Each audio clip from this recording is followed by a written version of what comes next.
네, 요즘엔 지갑 잃어버리는 것보다 휴대전화 없어지는 게 더 무섭습니다. 사진에 문자에 각종 은행 정보까지 여러분들의 정보가 휴대전화 안에 몽땅 들어있기 때문이죠. 그런데 최근 연예인들이 휴대전화가 이른바 털려서 떨고 있다고 합니다.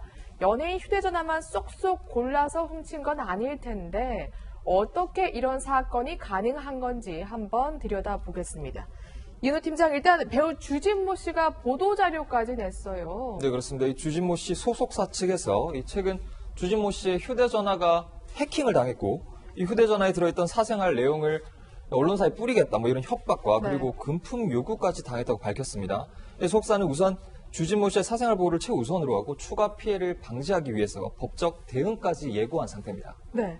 그런데 이 협박을 당한 게 주진모 씨뿐만이 아니라 다른 아이돌 가수, 배우들 많이 당하고 있다면서요, 지금? 맞습니다. 네. 10명이 넘는다라고 지금 이야기가 되고 있고요. 배우부터 아이돌, 그리고 감독, 또 유명 셰프, 그리고 주진모 씨까지 굉장히 많은 연예인들이 협박에 시달리고 있습니다. 피해자와 이 해커라는 이 사람과 나눈 대화, 일부 대화가 공개가 됐는데 내용을 보면 본인을 블랙 해커라고 이제 소개를 합니다. 그러면서 목적은 금전이다라고도 얘기를 하고요. 그러면서 자료 거래가 본인이 하는 일인데 합의되면 유출을 하지 않겠다라는 얘기도 합니다. 그러니까 다시 말하면은 이 해커가 이 연예인들의 그 사생활이 담긴 문자 메시지라든가 사진이라든가 여러 가지 이제 자료들을 해킹을 해서 그걸 가지고 이제 돈을 요구를 하는 겁니다. 그래서 5천만 원부터 1억 원, 심지어 10억 원 이상도 요구를 한 적이 있다라고 하고요. 일부 자료를 샘플로 이렇게 보내서 믿지 않을 수도 있잖아요. 네. 샘플로 보내서 협박의 강도도 점점 높여갔다라고 합니다. 그러니까 실제 휴대전화 안에 들어있는 사진 한 장 보내면서 이 사진 가지고 있다, 네 영상 가지고 있다, 돈 달라 이거잖아요. 그렇습니다. 실제 돈을 건넨 연예인들도 있다면서요? 이제 지금 네. 디스패치 그 연예 전문 기사죠. 거기에 취재 결과에 보면은요. 한 아이돌 가수 같은 경우는 이미 돈을 건넸다고 합니다. 네. 그런데 사실은 이런 경우에 돈을 건네면 그게 끝난 게 아니에요. 언제든지 마음만 바뀌면 그걸 가지고 또 할 수 있잖아요. 그렇죠. 그래서 그거는 해결 방법은 아닌 걸로 보이고요. 그 이외에도 지금 보니까 주진모 씨 같은 경우도 다른 그 배우들하고 사적인 대화 나눈 거, 이런 문자, 네. 이런 거 등등을 아마 돈 달라고 요구하다가 안 주니까 그걸 언론사에 뿌려버려서 이미 지금 피해를 보고 예출됐군요. 갔습니다. 네. 근데 이제 하나 공통점이 나왔네요. 어떤 그 건가요? 공통점이 뭐냐면 해킹을 당한 이 톱스타들이 사용했던 그 휴대폰이 거의 동일 회사 제품이라는 거예요. 그래요? 이 부분은 한번 좀 가려볼 필요가 있을 것 같고요. 네. 또 이 배우들을 대상으로 협박이라든지 이제 이렇게 해악을 고지하다가 듣지 않으면 지인들을 통해서도 또 공개를 하는 거예요. 네. 심지어는 더 나가서 기획사 대표한테도 그래, 보내가지고 협박까지. 협박을 하는 것 같습니다. 네. 그러니까 사진과 문자를 유출하겠다면서 돈을 달라고 협박하고 있는 건데요. 아마 연예인들에게 사생활 유출은 치명적이라는 것을 알고 배우와 가수들을 1차 타깃으로 삼은 것 같습니다. 교수님, 그러면 이 해커들 과연 정체가 뭘까요? 그 정체를 저희가 유출하기 위해서는 이 사람들이 보낸 그 협박 문자를 한번 분석을 해보는 것이 중요한 의미를 갖는데요.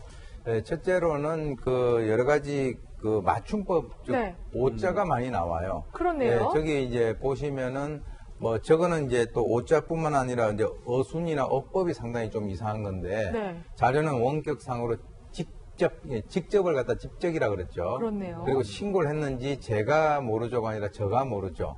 그 정도 금액으로는 안 되겠죠 해서 아래에 받침을 갖다 히읗을 하나 더 집어넣었습니다. 네.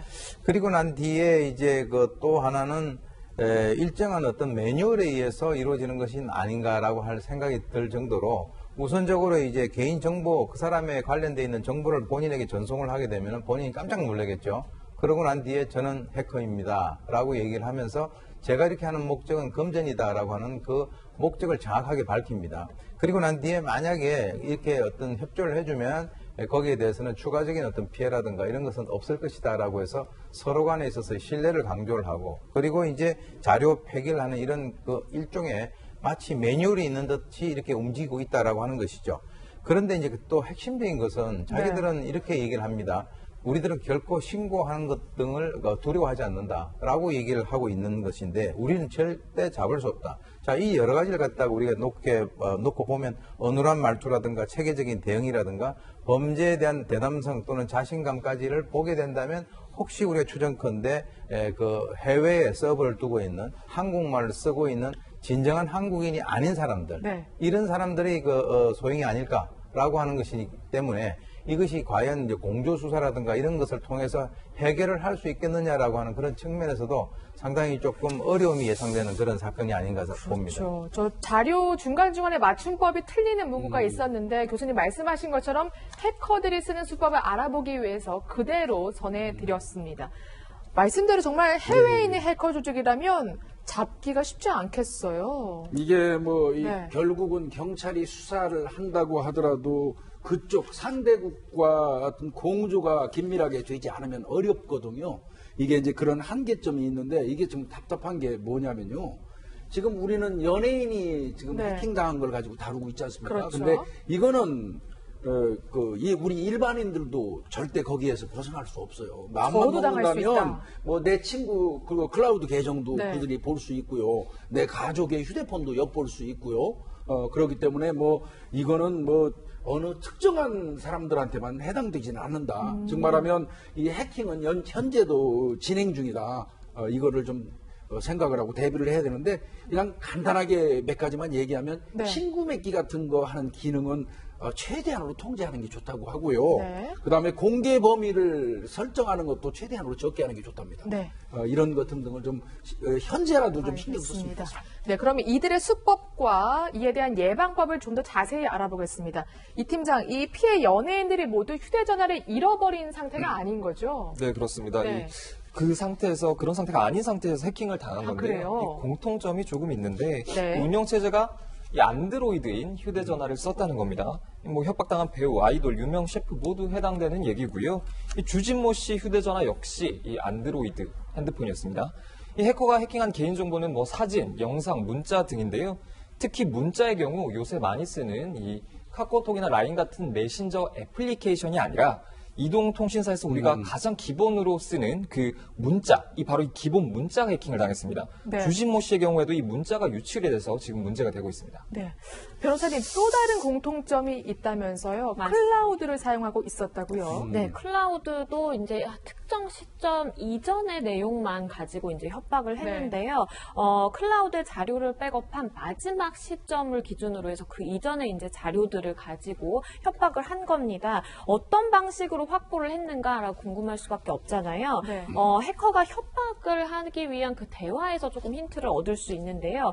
해커가 뭐라 그랬냐면 나는 이제 피싱이 아니다라고 하면서 폰을 복제했다고 보시면 됩니다라는 얘기를 합니다. 이 부분에 대해서 IT 보안 전문가에게 물어보니까 클라우드 계정을 사실상 탈취를 해서 그 클라우드에 있는 내용을 공기계로 옮기는, 그러니까 그야말로 그 연예인이 가지고 있는 핸드폰을 그대로 복제하는 수준으로 볼 수가 있다라고 하고요. 실제로 해커가 그러한 기술을 이용했을 가능성이 매우 높아 보입니다. 네.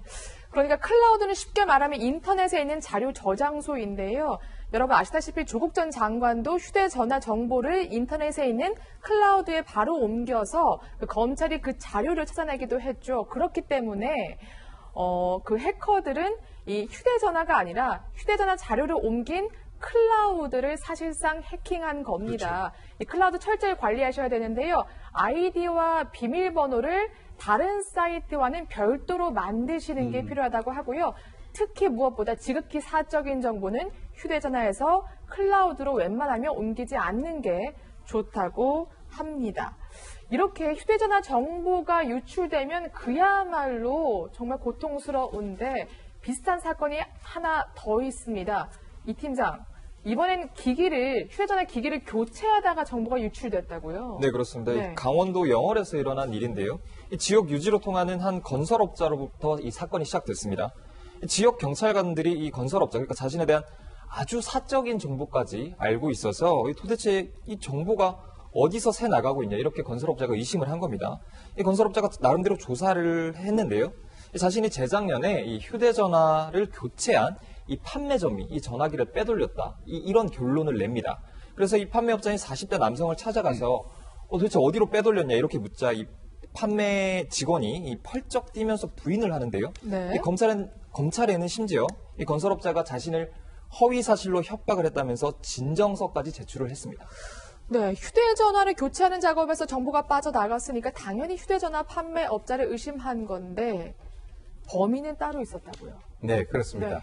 이 이제 경찰 수사를 비난을 하던 바로 이 그 대리점 주인 이 B 씨가 지역 경찰관 2명하고 짜고 이 일을 갖다가 그 벌린 것으로 그렇게 발표됐습니다.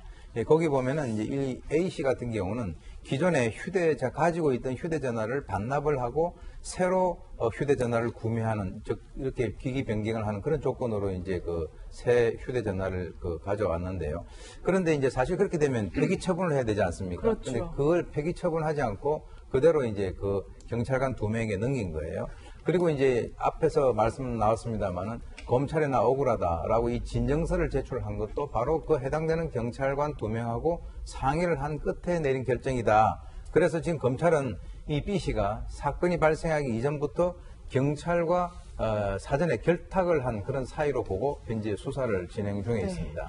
그러니까 휴대전화 판매업자가 경찰에게 그 기계를 넘긴 건데 예, 지금 경찰은 정당한 수사였다 이렇게 말하고 있는데 사실 그렇게 보기 어려운 점들도 좀 있더라고요. 아예 말이 안 되는 소리입니다. 아, 그래요? 기본적으로 네. 그 무슨 정당한 수사라는 게 불법적으로 취득한 휴대폰을 가지고 정당한 수사를 얘기한다는 게 말이 됩니까? 이건 말이 안 되는 소리고요. 네. 결국은 이거 보니까 이들이 이 바꾸고자 한 그 휴대폰을 입수해 가지고 1년 넘게 가지고 있으면서 네. 그 안에 있는 문자 메시지 같은 거를 전부 분석을 한 거예요. 그렇다면 사생활이 명백히 다 드러나겠죠. 더 나아가서는 아마 그 휴대폰에 이를테면 음란 동영상 비슷한 게 있었던 것 같습니다. 네. 그런 거마저도 이들이 이제 그 빼내가지고 유출까지 한 모양입니다. 그러니까 뭐 더 나아가서 죄를 많이 진 거죠. 이게 아마 이제 이거 드러나서 이 검찰에서 휴대폰 업자라든지 경찰관들을 압수수색을 했더니 이미 이제 그 범행이 탄로 났잖아요. 네. 스스로 다음날 검찰청에 찾아가고 자백하는 그런 행태를 보였는데 거기서 이제 뭐 얘기한 게 공익제보 차원이었다. 네. 수사 목적에서 갖고 있었다. 이건 궤변입니다. 말도 안 되는 소리고요. 이제 검찰이 추정하는 건 그거 같습니다. 원래의 휴대폰 그 주인과 이 경찰관들이 어떤 감정이 좀 있었던 것 같습니다. 앙금이. 그래서 어떤 보복적 차원에서 저거를 휴대폰 업자로부터 입수해가지고 사용한 게 아닌가 이렇게 보고 있는 것 같습니다. 네, 아무리 사실 앙금이 있다고 하더라도 이렇게 있을 수 없는 불법적인 행위를 하면 안 되겠죠. 결국 검찰이 이 경찰관 2명 그리고 휴대전화 판매업자 1명에 대해서 구속영장을 청구했습니다. 변호사님, 이거는 어떻게 처벌이 됩니까? 개인정보보호법에 네. 따르면 이 업무상 알게 된 개인정보를 누설하거나 아니면 권한 없이 이용하도록 제공한 사람, 그리고 반대편에서 그 사정을 알면서도 부정한 목적으로 이걸 제공받은 사람 다 처벌을 하게 돼 있는데요. 일단은 이 검찰은 그 B 씨와 경찰관 2명, 이 3명에 대해서 이런 개인정보보호법 위반 혐의가 있다라고 판단을 하고 구속영장을 청구한 상황입니다. 네. 네, 옛날에도 한번 그 경찰관이 민원인이었나요? 그 민원인한테 네. 마음에 든다라고 문자 보낸 적 있잖아요. 경찰이 아무래도 정보를 많이 다룰 수 있는 직업인 만큼 좀 주의가 필요해 보입니다. 좀 전에 말씀하셨던 그 사례가 이제 전북에서 국제운전면허증을 바꾸기 위해서 이제 온 그 해당되는 여성이 뭐 관련되는 그 자료를 다 경찰에 제시를 했을 거 아닙니까? 네. 그걸 보고 난 뒤에 마음에 든다라고 해가지고 뭐 문자를 보내가지고 추근되다가 결국 견책 처분을 받은 그런 적이 있습니다. 사실 이제 좀 전에 말씀하셨지만 이 경찰이라고 하는 이 기관은 많은 사람들에 대한 어떤 정보를 가지고 이제 뭔가 볼 수 있는 그런 상황이기 때문에 이와 네. 관련돼서 어떤 기본적인 어떤 그 도덕적인 철학이라든가 이런 것들이 확립이 되어 있지 않는 상태에서는 이런 일들이 발생할 수 있는 그 가능성이 상당히 높다라고 하는 것이고, 사실 이제 많은 국민들이 지금 이제 그 검경 그 수사권과 관련돼 가지고 앞으로 이제 경찰의 어떤 그 수사권과 관련된 여러 가지 어떤 권한들이 상당히 많이 좀 늘어나지 않습니까? 네. 이 권한이 늘어난다라고 하는 것은 책임이 거기 따른다라고 하는 것인데, 그렇죠. 과연 이런 상황에서 이런 여러 가지 어떤 그 소수이긴 하지만 이런 그 비리들이 발생되고 있다라고 하는 것이 바람직한 것인가? 이 경찰의 차원에서는 뭔가 어떤 대책을 강구를 하고요.